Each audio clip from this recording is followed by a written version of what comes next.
Okay, the reason that the questions in this chapter are logic, stepwise questions are going to show in this chapter that the genetic substances in this chapter we're talking about will ultimately determine what we are and who we are and what proteins we're expressing, to be more specific. So, like I said, please focus a lot in this chapter, and we're going to go very slow and do a lot of practice within the chapters during the lecture. Okay, so chapter 11, we're going to study the last type of biomolecules called nucleic acid. Nucleic acids, okay, nucleic acids are essential biomolecules in all cells and also viruses. Okay, they store genetic information. Okay, they store genetic information. And the genetic information, again, like I said, will eventually determines what it is and what does it look like, what species it is. It determines the expression of a living thing. Okay, expression mainly means the protein of a living species. There are two types of nucleic acids in a living organism. One type is called deoxyribonucleic acid, and more commonly we call the abbreviation of it called DNA, deoxyribonucleic acid. Most DNAs, especially for eukaryotic cells, are stored inside the nucleus. Okay, inside the nucleus. Of course, for viruses, if they don't have a nucleus, they're stored inside the cell. Another type of nucleic acid is called ribonucleic acid without the deoxy prefix. You can see that, and we call that RNA. And RNAs are stored in all parts of the cells. Okay, they're not only temporary storage of genetic information, but also they participate in the expression of the genetic information. Okay, so these are the two types of nucleic acids and what nucleic acids are used for. Of course, while you're studying this whole chapter, you have an even better idea. What does genetic information mean? Information means something stored like a computer, right? But if you want to use that information for something, to foretell people something, and that's the second part of the chapter, the genetic information will be used for directing protein synthesis. Remember, like we said in the previous chapter, we are eventually a piece of what? A protein. What you saw is basically a protein. Our skin, our muscle, our hair, nails, these are expression. And they are determined by what?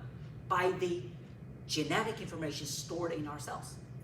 So that is why the main function of nucleic acids are the storage of these informations, and also, of course, direct or tell our protein machines, hey, what type of protein you're going to make during the protein synthesis step. So let's take a look. The first part, the structures of nucleic acids. This is the picture showing you these two types of genetic substances, these two types of nucleic acids. As you can see, both types, even though one seems to have two chains, another one only have one chain, DNA and RNA, we're going to see them more later. But as you can see from these two pictures, both DNA and RNAs are linear polymers. There's no branches, just like protein, there's no branch, just a whole linear. They can fold, they can form a three-dimensional structure, but there's no branches. And the building block, okay, the building blocks, you can see that making the chain of nucleic acids are called nucleotides. Okay, these are the small building blocks for nucleic acids. We call them here nucleotides. Okay, nucleotides. Now, what is a nucleotide? Nucleotide is a biomolecule, it's an organic molecule, of course. It has three components or three parts to help you better see the structure of a nucleotide. Again, these are the building blocks for nucleic acids. As you can see from this picture and the one on the left, okay, you need to know both. Not like lipids, you have to know detail about these structures as well. But this left showing the kind of like a block diagram showing what they are. A nucleotide has 3 parts. One part is a 5-membrane sugar. Okay, 5-membrane sugar. 5-membrane, of course, 4 is a carbon, 1 is an oxygen. We call this what? Anybody remember? 5-membrane with a oxygen? Furanose. Very good. Okay, it's a furanose. And the furanose sugar for nucleic acids could either be ribose with R, that is OH, or deoxyribose, in which R is hydrogen, no O. That means what we call deoxy. Okay, could be either one of these 2 sugars. Deoxyribose or ribose. And that actually gives the name of DNA and RNA. Again, deoxyribose, the R is a hydrogen, no oxygen here. Ribose, the R is what? Is OH. And because this gives the name of these 2 nucleic acids, you can see that these 2 sugars are basically exclusive for these 2 types of nucleic acids. Deoxyribose only in what? DNA. That's why it gives the name of what? Deoxynucleic acid. Deoxyribonucleic acid. Ribose, if there's an OH, it's only in what? RNA. That's why it gives the name ribonucleic acid. Does it make sense? This is the sugar part. 2 types of sugar. One in DNA, one in RNA.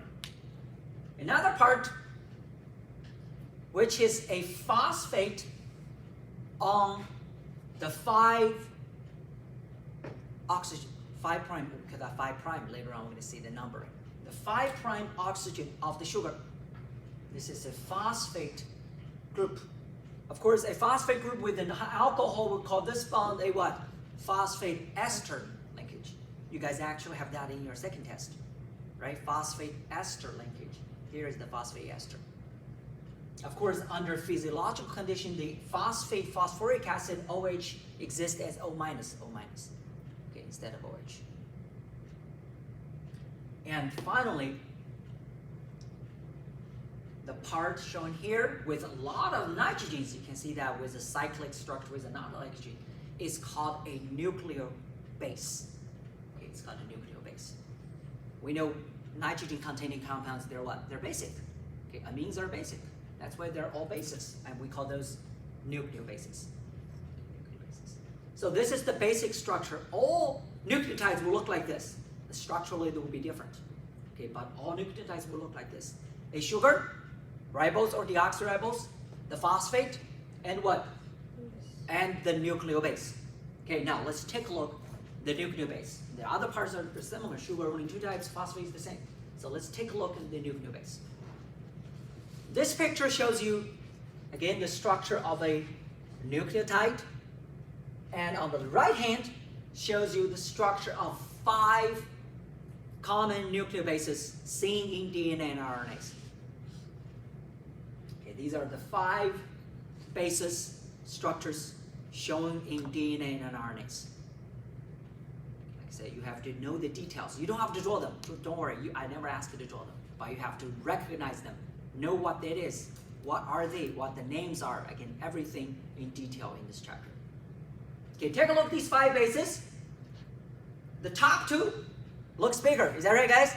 Okay, 2 rings with a lot of nitrogens. Okay, of course, this one has a CO double one as well. The bottom 3 are what? Smaller. Is that right? With only what? 1 ring. Is that right? Again, they all look very similar. Okay, the top 2 bigger ones with 2 rings, we call them purine bases. Okay, call them purine bases. On the left, the base is called adenine. On the right, the base is called guanine. These are the 2 purine bases. Adenine abbreviated as A, guanine abbreviated in G. The bottom 3, smaller ones, are called pyrimidine bases. Uracil, thymine, and cytosine. These are 3 pyrimidine bases. You may have seen them in your biology class or AMP classes. I'm not sure. But if it is, it's easier for you now. Again, their abbreviation is just for their first letter. There's no surprise. Now, there are 5 bases.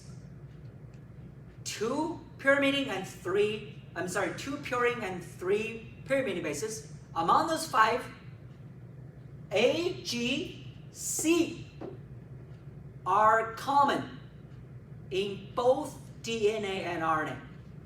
That means you see those 3 bases in both DNA and RNA. They're common in both types of nucleic acids. These 2 are exclusive. Thymine is owning in DNA. Uracil is owning in RNA. These are exclusive.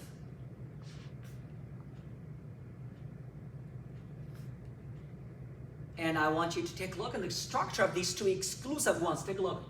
Aren't they look almost the same? Except what? The method. So evolutionary wise, these 2 are basically the same.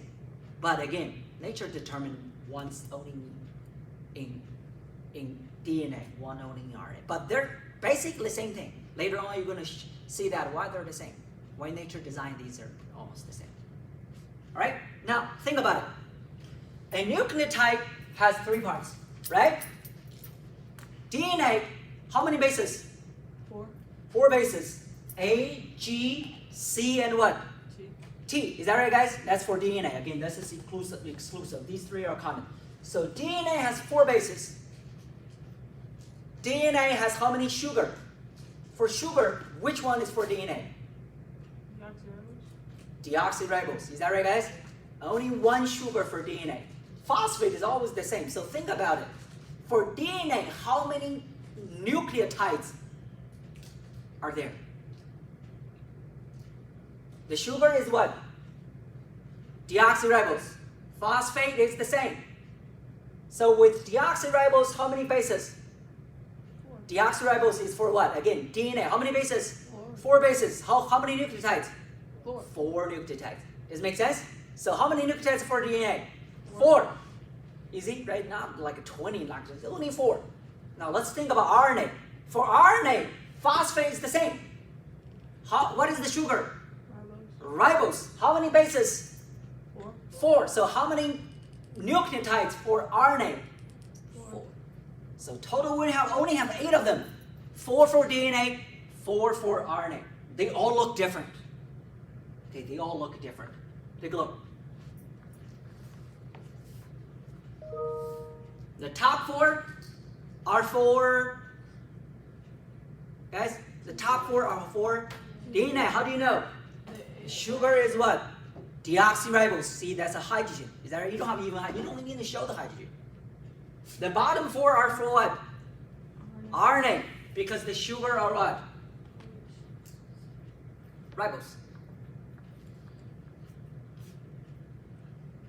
And of course, each one has 4 bases, right? 3 bases are what?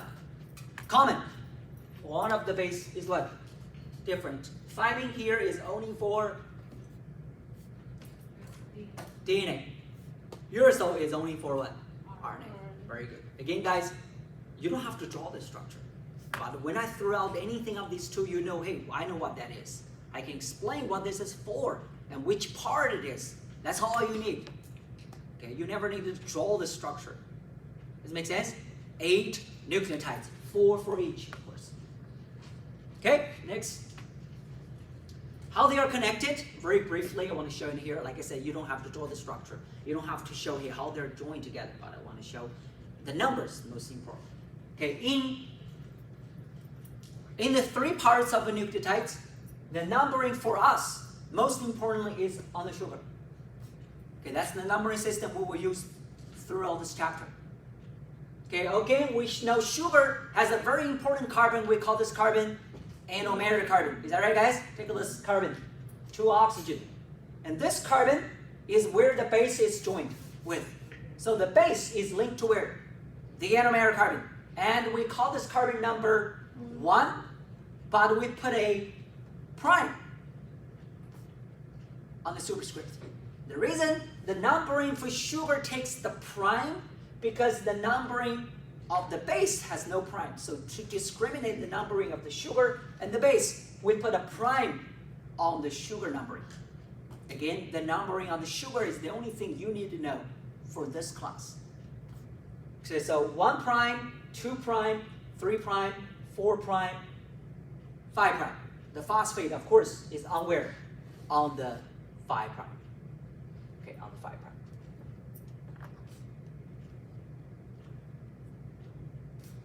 Does it make sense, guys? Okay, now, something important here.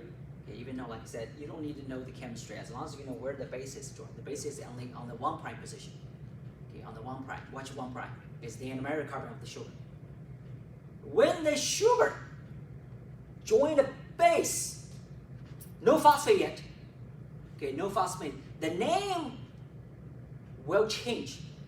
We know the name of this base. What is this base, guys? Can you recognize it? G. That's the name of the base is what? Guanine, right? After it joins the sugar, okay, the name becomes osine. So the name guanine becomes guanosine or granosine. I don't know how to pronounce it. Okay. After a purine base joins the sugar, the name becomes osine. End with osine. And when a pyrimidine base joins the sugar, the name will become idine. Okay, later on we're going to see all the names. Okay, finally, the structure here with only the sugar and the base, we don't call them nucleotides. We call them nucleosides. Okay, it's a little different. Okay, nucleoside. The reason we know that, we're going to show you how to name these nucleotides. Remember, I have 8 of them. We have to give them each one a name. So we're going to learn how to name them.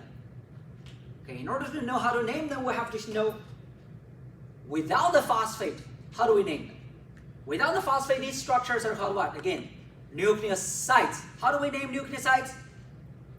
Pyrimidine bases will end with what? Idine. Purine bases, the name will change to osine. Right? And how do we discriminate things that are for DNA, things that are for RNA? If it's for DNA, we put a deoxy in front of it. If it's for RNA, we don't put that deoxy in front of it. Okay, that's how we name nucleosides. So take a look at the picture of the nucleosides. Again, how do we know they are nucleosides? How do we know they're nucleosides, not nucleotides? They do not have what? Take a look at the structure. They don't have what? Phosphate. The phosphate. Is that right? They only have what? Sugar and the base. So take a look at their names. The top one, adenosine, guanosine. Pyrimidine becomes idine, so cytidine and thymidine. Okay, the bottom one, adenosine, guanosine, cytidine, and uridine. Okay, of course, these are for RNAs. These are for DNAs. So to discriminate the adenosine here and adenosine here, we what? We put a deoxy for when the sugar is deoxy sugar, is deoxyribonucleic. Again, these are the name for nucleosides. What are nucleosides? The thing that only has what? Sugar and base. And again, these are the names. Okay, you have to memorize the names. Guys, I promise you, you will use these things in your future. Good? Adenosine, guanosine, cytidine, thymidine, uridine. Only difference is for DNAs, the ones for DNAs, you need to put a what? Deoxy in front of it. This is nucleosides. 8 of them, the same. Now, if we want to make nucleotides, what do? If we want to change this for nucleotides, all we need is what? Phosphate. Add a phosphate at where? 5' oxygen. Remember, that's 5'. These are sugars numberings with a prime. And the linkage, again, is phosphate ester linkage. Okay, add a phosphate.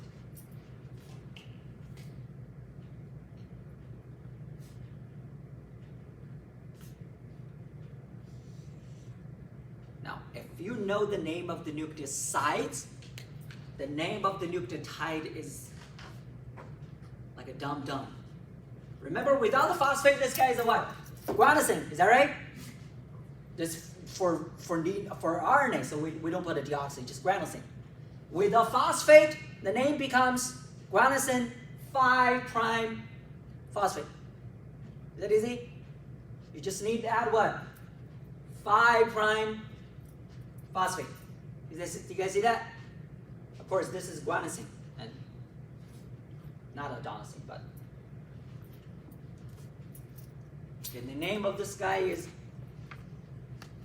guanosine 5' phosphate or monophosphate. Okay, to be more specific, monophosphate means one phosphate.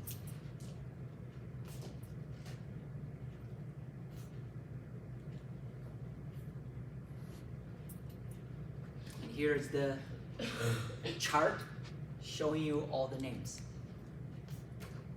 Here's the chart for showing all the names. Top 4 for DNAs. The bases are A, G, C, and T. Is that right? Mm-hmm. The nucleoside name is what? Deoxyadenosine, deoxyguanosine, deoxycytidine, deoxythymidine. If we have nucleotide, what do? Add what? 5' monophosphate. 5' monophosphate. 5' monophosphate. See that? Just add 5' monophosphate. These are all nucleotides. Now, to make things even easier, we can directly use the abbreviation for these names. For adenosine 5' phosphate, we can simply call it AMP. Of course, there's a deoxy, so I put a lowercase d in front of it. So deoxyadenosine monoprime, the 5' monophosphate can be simply called what? DAMP. Here, guanosine 5' monophosphate can be called DGMP. DGMP. You guys see that? Here, DCMP. Again, deoxy use lowercase letter. The other ones use capital letter. The bottom 4, without the deoxy sugar, they're for RNAs, so you don't put a D in front of it. They're just what? AMP, GMP, CMP, and UMP. Okay, for RNA, there's no T, so it's uridine. Okay, uridine 5' monophosphate. Is that easy, guys? We could write it either way. Either way. If you want to name it, if I give you molecules, I will, by the way. I threw out the molecule for you. You name it. You can either use the full name or abbreviation. Okay, abbreviation is like accepted everywhere. Especially if you're in the context of DNA and RNAs, everybody know what AMP is, DGMP is. Does it make sense? Okay, M stands for what? Monophosphate. Nucleotides for nucleic acid only has one phosphate on it. Right? So, one last time I want to show you these structures.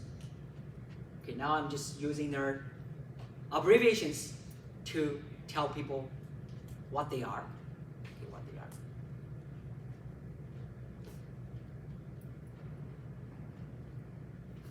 Their names are all derived from what? From the name of the base, of course, because everywhere most of the same. Sugar and phosphate the same, except sugar may be different, but you can discriminate the sugar by what? By a deoxy prefix. So everything, the names are from what? The names of the bases. Okay, uracil becomes uridine. Okay, thymine becomes what? Thymidine. Okay, those are all from the name of the base. Does it make sense, guys? Okay, again, here we study the building blocks. These are the ones that will construct our DNA and RNAs.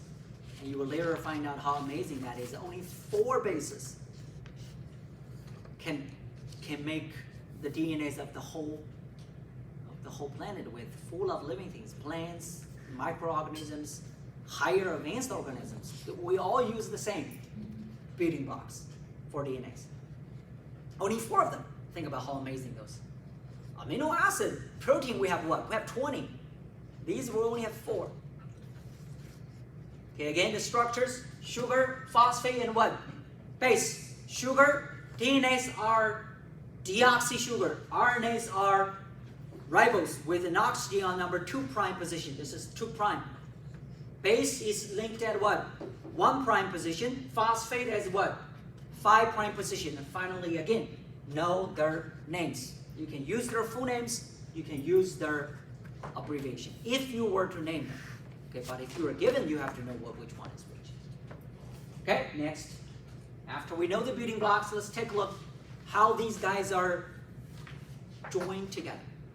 Okay, how these are bonded together to make a monomer, make a polymer of DNA and RNA. Okay, before we do that, take a look. This is the polymer of protein we learned in chapter 9. We know protein has the same what? Backbone. You gotta remember that? The repeating backbone, which is what? Alpha carbon, peptide. Alpha carbon, peptide. Alpha carbon, peptide. It's very rigid. Across species, we all share the same backbone. The difference of different proteins relies on what? The side chains. The reason we call them side chain, there's like a pendant on what? On the string, like light bulbs on the string. Okay, because the structure of amino acid. These parts form the backbone. The R forms what? The side chain. Okay, the pendants.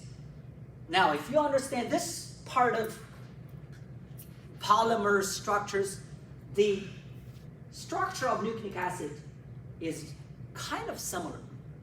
Okay, remember we said that they're both what? Unbranched. Take a look at the structure of nucleotide. Again, these are building blocks. It has 3 parts: sugar, phosphate, and what? Base.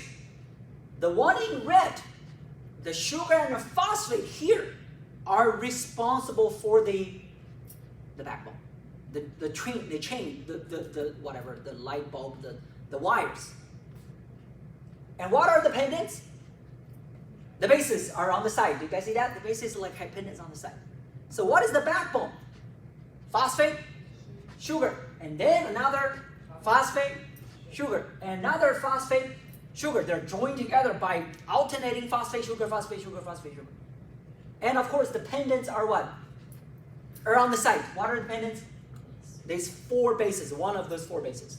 Okay, if it is DNA. If it's DNA, an RNA, another 4 bases.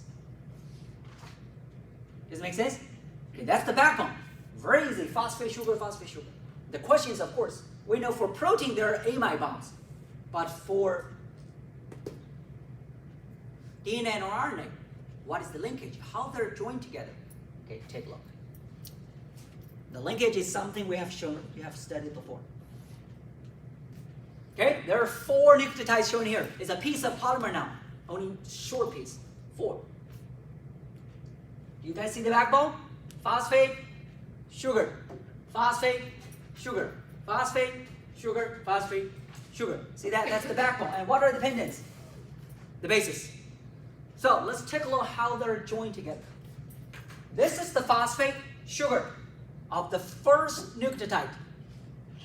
This is the phosphate sugar of the second one. Do you guys see that? Now take a look at the linkage between the first and the second. The linkage is between the phosphate of the second sugar with which one of the first sugar? Which position? 3' OH. This is the 3'. You guys see that? What's the linkage here? Ester. Phosphate ester bond. Is that right? The same as this one. 5' phosphate is the same. Phosphate what? Ester. So basically what happened is the phosphate here on the second sugar make another ester bond with what? With the 3' of what? Of its neighbor. Remember, phosphate can make how many ester bonds? 3. Here only 2. I mean, of course, this one of them is not making bonds. So this is a diester bond. Diphosphate ester. Phosphate diester bond. Again, phosphate ester, you can have monoester, you can have diester, you have triester. We learned in chapter 5. That's why we learned them. Otherwise, why put that in there in chapter 5? Again, the 5' phosphate on one nucleotide, any one, here is the second one, of course, is making an additional phosphate bond with what? With the 3' of what? Of the neighbor. The same here, you can take a look at this guy. This is the 5' phosphate of this sugar. You see that? This is the 5'. Here, 5'. It's making an additional bond with what? With the 3' O of what? Of its neighbor. So what joins these together are the phosphate linkages. We call the linkage 3' 5' phosphodiester linkage. That's the linkage for DNA and RNA. The same.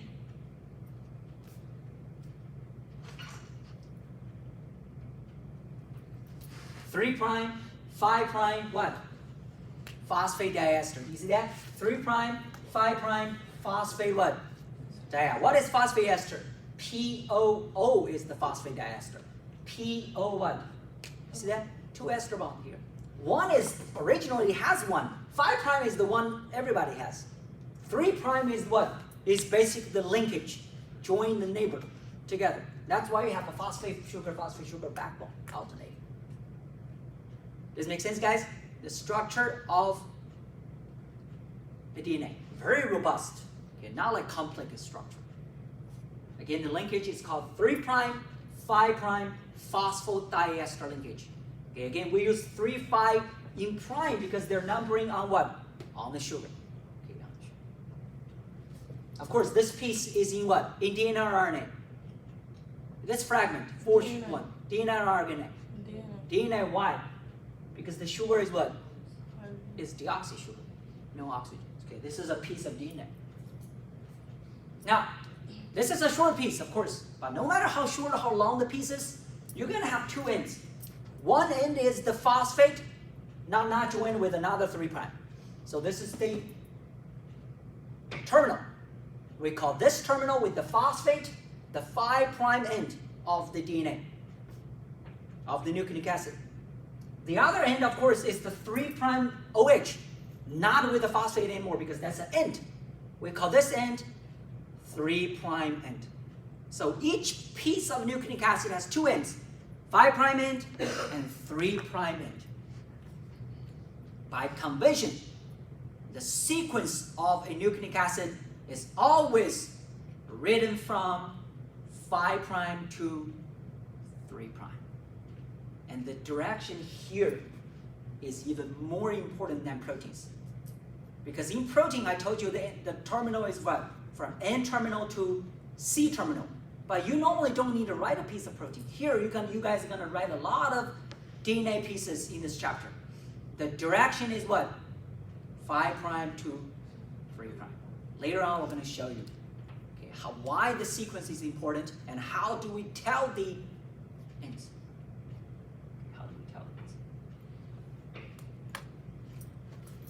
Does it make sense, guys? And again, the bases are like pendants on the side. Okay, pendant on the side. The sequence showing here from 5' will be what? T, G, C, A. You see that sequence? T, G, C, A. And tell people T, G, C, A know the sequence from prime is T, and the last one is what? Is A. Only 4 base.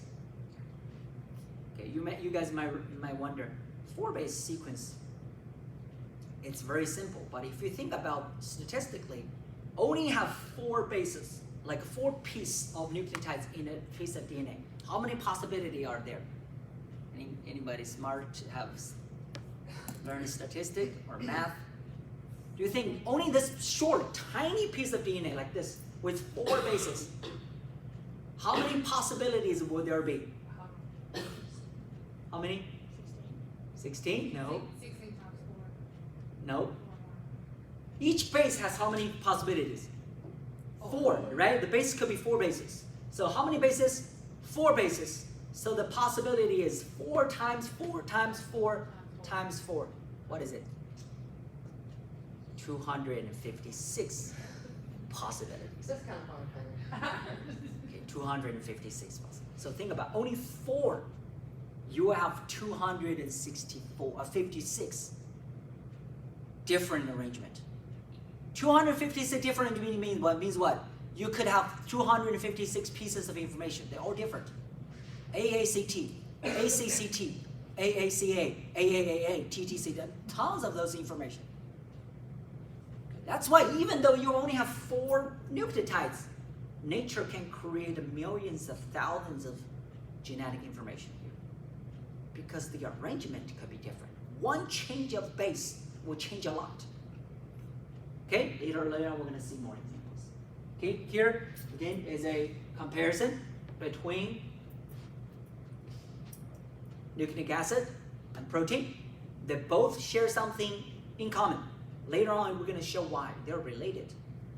Okay, what's in common is they're both what? Linear polymers. There are no branches. And number 2 is their backbone is very robust. For nucleic acid, backbone is phosphate sugar, phosphate sugar, phosphate sugar. For proteins, the backbone is alpha carbon peptide, alpha carbon peptide, alpha carbon peptide.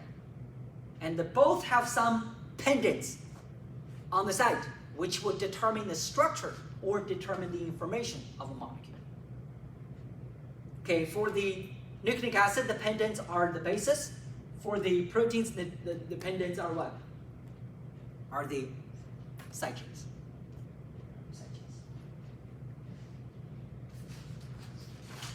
Okay, like we already talked about, when you have a piece of nucleic acid, you always start with 5' and with 3'. And because the backbone is always the same, so you don't have to really draw or show the backbone if you want to tell people a sequence. All you need is what? Use the letter of the base to indicate that building block, to indicate that nucleotide. Okay, this nucleotide is what? Is T, because we know the T means what? Means the base and the sugar phosphate. This one is the G. This G means what? The base and what? Sugar phosphate. We just don't show the sugar phosphate here, but we know they're existing. But to show people the sequence, all we need is to what? To write down the base. Again, the sequence here from 5' is TGCA, 3'. Okay, this is the standard format. If you want to show a sequence of a nucleic acid, write down the letters of the bases from 5' to 3' and put these 2 ends, the numbers on both ends. T is at the 5', A is at 3'. Do not miss the numbers. Okay, later on, I will emphasize these a lot. Okay, a lot. Next. The sequence, okay, the sequence of DNA is called the primary structure. Okay, it's called the primary structure. But DNA molecules do have secondary structures because the DNA molecules will interact with each other to form a more robust nucleic acid structure. And that took people, biochemists, biologists, long time before discovering that. Okay, this is something new. I mean, not new, but this is something recently discovered during the past now 70 years, 80, say 70 years. Not very like a 200, 300 years. People know the nucleic acid for long, but people didn't know or couldn't tell what its DNA really looks like. Now, how did they find it? One evidence they found, before you even know the structure, they found that when you digest DNAs, okay, when you analyze their components, they always find, no matter what the species the DNA is from, they always find the percentage of A in a DNA equals to the percentage of T. So you have a piece of DNA, no matter how long, how short, you always have the same amount of A and T. And you have the same amount of G and C. it's like they're in pairs. Like you have one A, there must be one T. If you have 1,000 A, you must be 1,000 T. They always come in pairs. Like, okay, that's why their percentages are the same. Okay, this is when people find out these early, long time ago. And then they did a lot of math calculations, the experiment, and finally around 1953, okay, they found the DNA has a very amazing secondary structure called the double helix. Okay, the two scientists, Watson and Crick, okay, James Watson and Francis Crick, were awarded Nobel Prize for their discovery. It's one of the greatest discoveries. There's a lot of Nobel Prizes, but these two are the greatest discoveries in biochemistry. That marked the beginning of biochemistry. Okay, the modern biochemistry, modern bioengineering. These two scientists. Okay. James Watson is still alive, I think. He's very old, 80 years old. Okay, he was the director of Cold Spring Lab. Have you guys ever heard of Cold Spring Biolab? No. Okay, James Watson and Francis Crick. Okay, they proposed DNA exists as a structure like this. Okay, it keeps turning. Of course. We call that double helix. What is double helix? Double helix means two chains of nucleic acid, like we said. Chains, the phosphate sugar as with base independent, are actually intertwined with each other, making a helical structure. So each double helix actually contains how many chains? Two chains. Okay, like intertwined with each other. Okay, intertwined with each other. But the structure is very unique, has a lot of details. Okay, not just the picture. This is a very nice model I want to show you. Okay, if I want to turn the light, you can see the model better.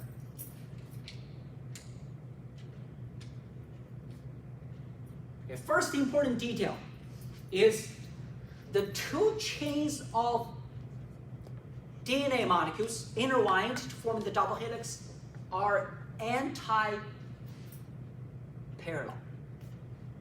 What does anti-parallel means? Anti-parallel means these two chains are running opposite directions.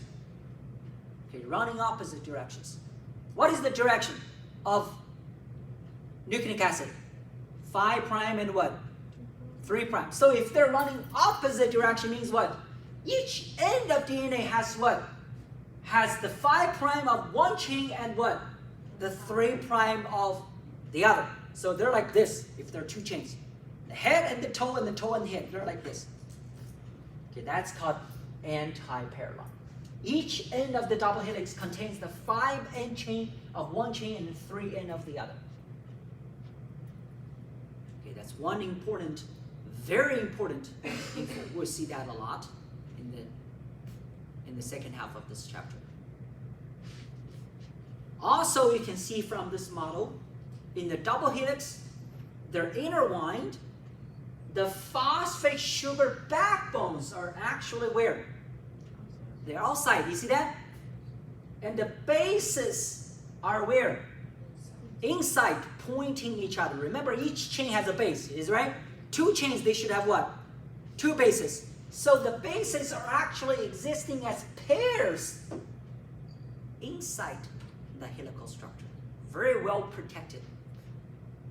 Okay, remember, you have two chains. You have two bases in each layer. So you can see that the purple bluish ones are the bases because nitrogen is in purple color. So you can see the bases are in layers. Each layer has how many bases? Two bases. Okay, pointing at each other. We call them bases pointing inwards.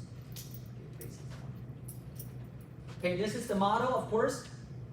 Okay, let's take a look at the picture of a double helix. Okay, this is the picture showing that, even not showing the double helix, but showing two chains intertwined. Okay, they're anti-parallel, 5', 3', 3', 5'. The backbone phosphate sugar are outside. The bases are what? Pointing inside. Okay, pointing inside. Now, you may wonder, when two ropes, like two strings, need to intertwine with each other, like two snakes, if they want to hold together, there must be what? Something holding them together. Otherwise, there's no way you can make them so beautifully, like holding together very tight. DNA is a very stable molecule. Okay, you guys heard of that forensic stories, right? The DNA for 50 years ago, they can still use it for criminal reasons, because DNA is very stable.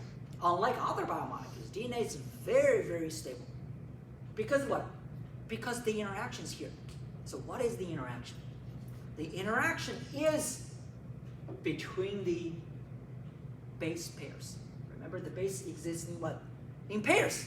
And each pair has a few hydrogen bonding interactions between them. And because the hydrogen bond, you can see a lot of the dashed lines here holding the DNA double helix very strong and very tight. Okay, the base pairs are held together by hydrogen bonding. So what are the hydrogen bondings? The hydrogen bonding, the hydrogen bonding are always between two bases. And remember, our base, we have purine and what? Pyrimidine bases. Purine bases are bigger, pyrimidine bases are smaller. So to make the space here inside the space suitable, usually nature does is they match a pyrimidine base and a purine base. So the pair always involves a small one and a big one. And in that logic, we have two base pairs. One pair is between A and T. Another pair is between C and G. Okay, of course, GC pair, there are 3 hydrogen bondings. AT pair, there are 2 hydrogen bondings. But that's very perfectly paired, and I want to here is the structure showing the base pair. Okay, you can always remember is this big one and a small one, a big one and a small, a purine base and a pyrimidine base between A and G and A and T and G and C. And because of the base pairs, you got millions of what? Millions of hydrogen bondings. That is why DNA double helix is one of the most stable biomacromolecules. Now we call the pairs between C and G, A and T, the complementary DNA base pairs, or complementary DNA strands. What is complementary? It's always what? A pair with T, G pair with C. That is why earlier I told you guys we found the number of A is always the same as number what? T, because they're always paired. They're always paired. This is one of the reasons you can see how many dashed ones. Of course, between AT there should be 2 dashes. Between GC there are what? 3 dashes. But there's tons of a sticky force. You can imagine you make a glue stick, right? There are only 2 sticks. For DNAs, you can imagine how many sticks together. For large DNA, there are like millions, billions of these interactions sticking together. It's very tight. Okay, the double helix is very tight structure. And besides that, the bases are pairs, are almost parallel inside the double helix. You can see that. Is that right? They're kind of like what? Like tiles stacking with each other. You can see that's parallel. Like your dishes stacking very well together to the top. And that stacking force also increases the stability of DNA. Not just the pair between, but also they're stacking with each other and making the structure tougher. Okay, that's called the stacking force, making the structure tougher.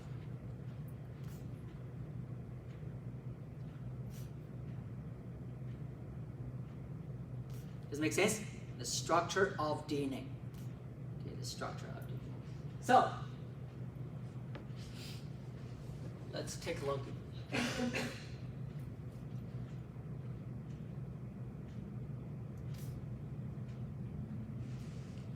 Because of DNA structure, if I know the sequence of one strand from 5 prime to 3 prime, if I know the sequence for one strand, then I can use what we just learned, the complementary base pairs, to write the sequence of what? Of another strand. Does it make sense? Okay, let's check it on board. If I know the strand here, 5 prime AAGCTA, AAGCTA, GCTTACT,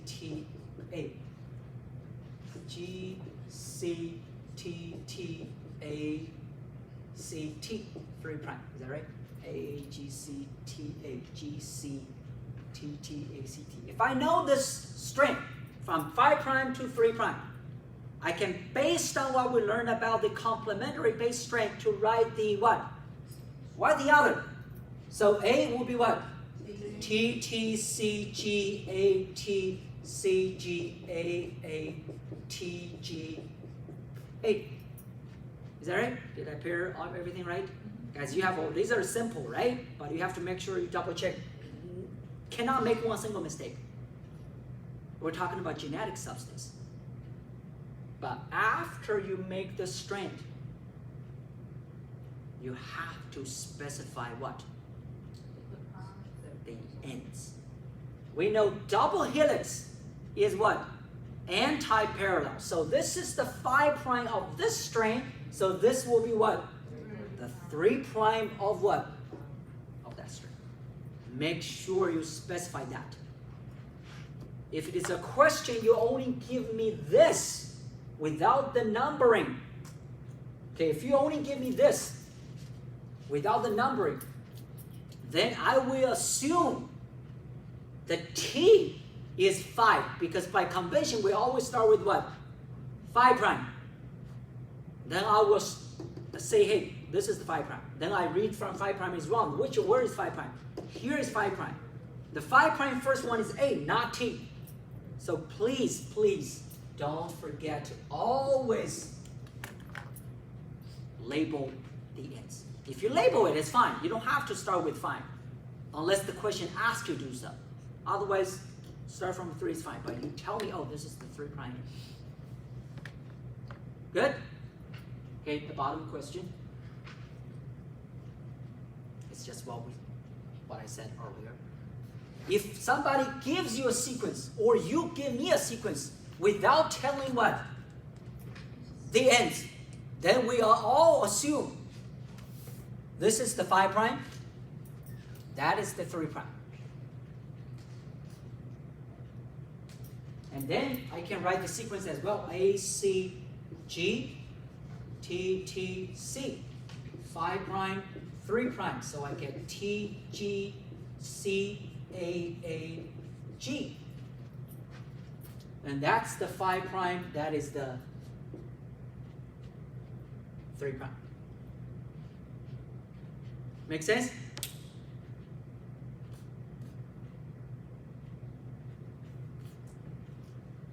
Now, the bottom question, for example, let's choose this one. If the question say, hey, can you give me the complementary string of that guy starting from 5 prime? They ask you to say, can you give me the string but starting from 5 prime? Then all you need is what? Rewrite the bottom one from where? From 5 prime. So what is the sequence? G, G, A, C, G, T. That's it. You don't have to label it. They ask you to from 5 prime. So what is the direction from 5 prime? Just read it backwards. From 5 to 3 is what? G, A, C, T, C, G, T. This is the answer, if the question asks you to do so. And again, always ask the sequence, or if you labeled the ends. That's one of the most common mistakes for questions in this chapter. Okay, I know you all can do these, but remember, these molecules come in directions. Okay, you can see that read from 3 to 5, 5 to 3, you're total about two different things, right? One may give you a fly, another one may give you a monkey. The different genetic substances will direct to different things, right? So that's base pairing on complementary strengths. We have other practice as well. Okay, next. After we studied the complementary strength, okay, will be very easy to understand how DNAs are replicated. Okay, after we understand that complementary strength, DNA are replicated based on that logic. What is replicate? What does replicate mean? Make a copy. Is that right? That's called replicate. One DNA becomes what? Becomes 2. The model of DNA replication is called semi-conservative. Okay, semi-conservative. Semi-conserve, this word means when one DNA becomes 2 DNAs. Remember, replication means what? Make a copy, 1 becomes 2. Semi-conserve means half of the original DNA is what? Is conserved in what? In the daughter DNAs. Half. Half means what? One of the strand in daughter DNA is from where? From the parent. Parent DNA. Or in another word, during the replication process, the parent DNA will open up. Each one will what? Will be used as a template to make the daughter DNA. Okay, take a look at this picture. This is the mother DNA, the parent DNA, strand 1 and strand 2. Each one will serve as a template to make what? The complementary base. He said A with T, A with T, T with what? T with A with T, T with C with G, and A with T. So after the complement, after you make a new strand, this new strand, because it's complementary to the one from the parent, so the new strand will be identical to what? To the other strand. Is that right? The same. In the other daughter, again, 1 becomes 2. In daughter 2, it uses strand 2 as a template to make the new strand A. The new strand A will be identical to what? To the original strand A. Because of the pair, you can see that when you replicate, after replication, these 2 daughter DNAs will be what? Identical to the parent DNA. Does it make sense? But each one daughter, that's gone. Each one daughter has what? 1 strand from what? From the parent. And each one daughter has 1 strand that are what? Newly made. Does it make sense? So 2 strands of daughter DNA, 1 is from where? From the parent, that's the template. Another one is what? The new mate. This daughter, this one is from the template, from the parent. This one is the newly mate. These 2 are identical. And also identical to what? To the original, to the parent. And that is called semi-conservative. Semi-conservative means, again, what? Each one has half from the original. This picture better shows you what semi-conservative means. Okay, you can see that the dark one becomes 2 new ones, and these 2 new ones, each one has a what? Has 1 dark and a light new one. And again, they keep doing that, the same. Okay, semi-preserved.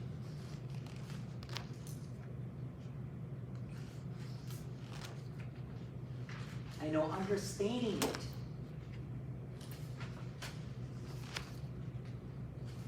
is easy. When it comes to practice, like I said, you guys have to make sure you can do these 100% correct. So this is a simpler practice. Take a look. A template strain of DNA is this, showing from 3 to 5 prime, labeled 2 ends. What is the complementary strain that is created based on this template strain during replication?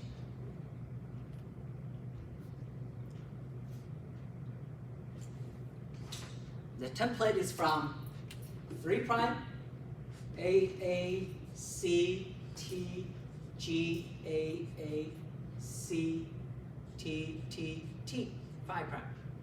This is the template strain, means what? This is from what? From the parent. They're asking what is the complementary DNA strain that is created, means what? What is the newly synthesized? What does it look like? All we need is what? T, T, G, A, C, T, T, G, A. All we need is make the complementary strain. And then we label what? 5, 3. Remember, the new one will be complementary to the old one, means what? You're making a DNA. DNA is always what? Anti-parallel. If that's 3 prime, this is what? 5 prime. So what is the sequence? This is the sequence of the newly synthesized.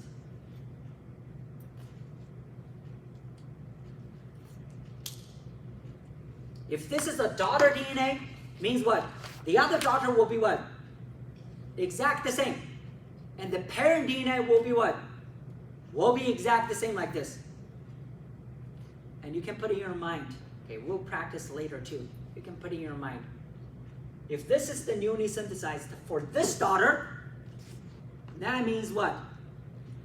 The other daughter, this sequence will be the template. The other one will be newly synthesized. Okay, you can think about it. We'll have practice there. But if this is one daughter, that's the template from parent. This is the new. Then for another daughter, this will be what? The template. The other one will be new. Again, they're identical. You can play that. Again, the concept is simple. Sometimes when you put in the practice, you have to make some turns together. Right? Next. Okay, we'll complete the replication and before we'll finish this chapter first half. When DNA replicate, the process is very interesting. Okay, the process is very interesting. Of course, in order to replicate, the double helix need to open up. Okay, but in reality, the double helix doesn't open up like a tear away. They actually open up like this to make a fork. That means open up from one end, like this. And then after it opened up, the new one will grow on the template. So as the new one grows, the DNA will keep opening up. So you always have a structure like this called a replication fork. Okay, like a fork. Okay, of course, 1 will now become 2. Okay, this is how it happens. But if you take a look at the detail of these two strains at the fork, you will find something very interesting. This is the picture showing the fork. Now, remember, the DNA is anti-parallel. And when the new one is made, nature always make new strains in one direction. That is 5 prime to 3 prime. Nature always does that. Okay, nature always does that. So the direction of making new ones is set 5 prime to 3 prime. If you take a look at these two templates, again, these colors are the template and the fork. One template is from where? 3 to what? To 5. So the new one is made from 5 to 3. Do you see that? And when the new one is growing, the fork is what? Open up. So as you grow, the fork opens up. So this one can keep growing without interruption. Now take a look at this one. The direction of this template is from where? 5 to what? To 3. So remember, with this, the new one is only can be made from where? 5 to 3. So the new one is making what? Backwards. Does it make sense? Okay, this is the 5 to 3. So this is the new one.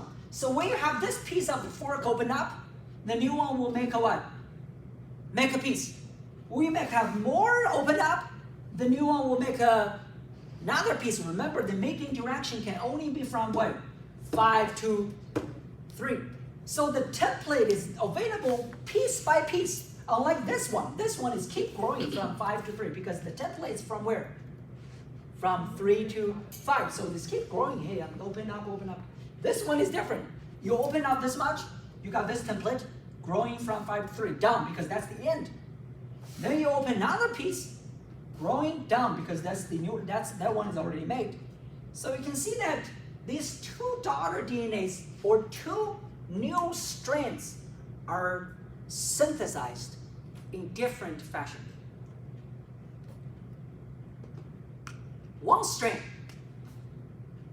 growing continuously with the template from where? 3 to 5 is called the leading strand.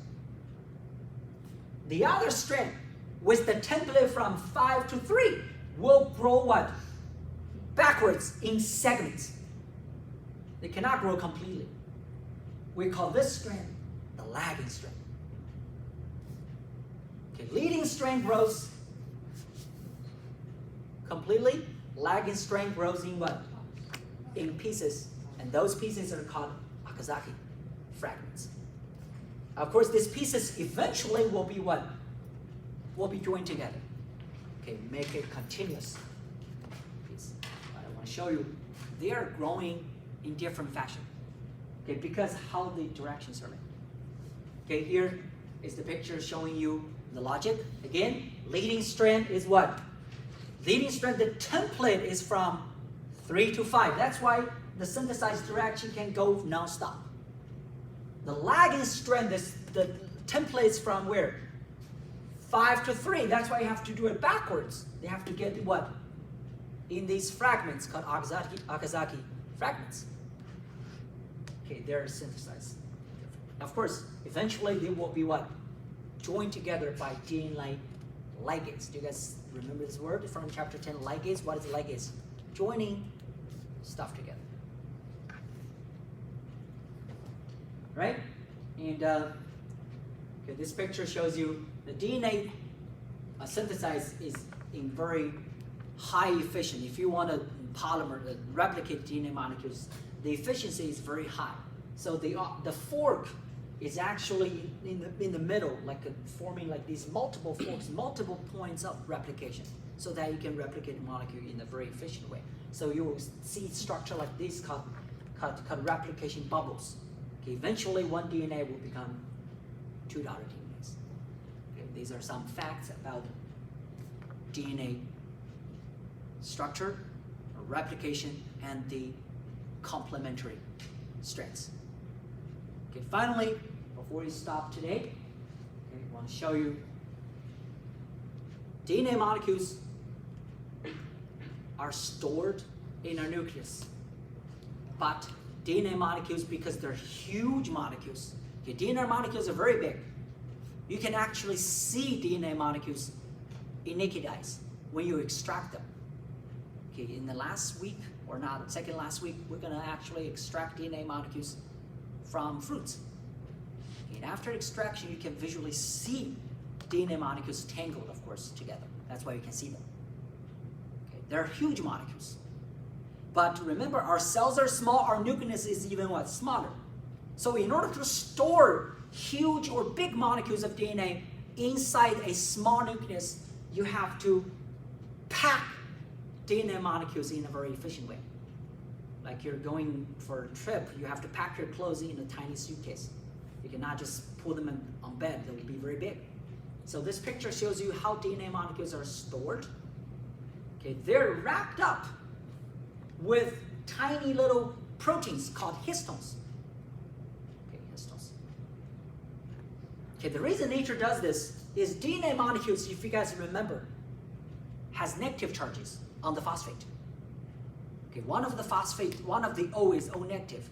So there's a lot of negative charges on the DNA molecule. You cannot wrap them up directly. Why? Because the negative charges repel each other. You cannot squeeze so much negative charge in a tiny spot. So you have to use these tiny positive proteins to kind of like neutralize it, to stabilize it. That's why DNA molecules are wrapped like this. You can see how many histones are wrapped. So eventually, after wrapping, packing, DNA molecules will become a tiny form called a chromosome. One chromosome is basically a piece of DNA with what? With tons of with histones. Okay, 85% of a chromosome is actually the protein helping DNA to what? To pack. So DNA are in fact stored in our nucleus in the form of what? Chromosome. In the form of chromosome. Okay, this is the picture showing human chromosome. We have 23 pairs of chromosomes. That's why there's a website called what? 23andMe or 23pairMe, I don't know. It's like you can submit your saliva to them. They will tell you what your race is and what your ancestors, where you're from, right? From Europe, part of how much genes are from Europe, how much from Asia, etc. I don't do that. You guys, I don't recommend my friends to do that, but there are ways to submit your DNA. Okay, so these are all the initial facts about DNA, the structure of nucleic acid. And our next lecture, Wednesday, we're gonna continue on how DNA tells the cell to make a certain protein. All right, see you guys on Wednesday.